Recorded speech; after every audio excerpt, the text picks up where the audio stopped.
Mārtiņ, apsveicu ar uzvaru. Otrā spēle Austrijā uzvaram ar 3-2. Varbūt rezumē šo maču.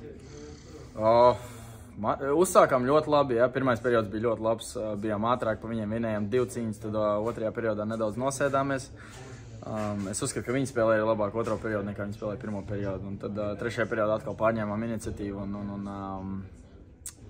bija vairāk momentu. Mums arī Eriks Vītols savu darbu padarīja lieliski. Tā kā, jā, labi, ka uzvarējām. Kāds bija varbūt treneru uzstādījums šajā otrajā spēlē, ko treneris gribēja redzēt no jums? Noteikti spēles zīmējumi, ja, ko mēs treniņos arī atstrādājām. Galvenais bija cīņas spars. Vinnēt tā saucamās 50-50 ripas, kad ir cīņa un vinnēt tās. Tā kā es uzskatu, ka mēs šodien vinnējām vairāk nekā mēs zaudējām. Protams, nevaru neuzprasīt vēl 2 gadus atpakaļ vai pusotru gadu atpakaļ. Tev U20 izlases sakarā intervēju, bijām Kanādā. Tad vēl sapņoju vispār par pirmajiem izlases vārtiem.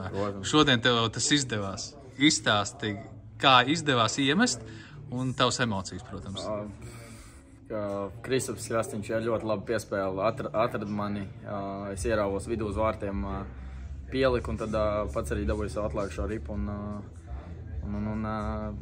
Es pat sākumā neredzēju, godīgi kripiegāju vārtos. Es skatos, tur Dans Ločmals, rokas pacēla gaisā un es skatos, ripu vārtos. Un tad jau laikam melna bilde uz kādu brītiņu, nesapratu, kas notiek. Ja tomēr pirmie vārti izlasē tā kā ļoti patīkami un tāds mazs sapņu piepildījums. Un cerams, ka būs vēl un vēl tie vārti.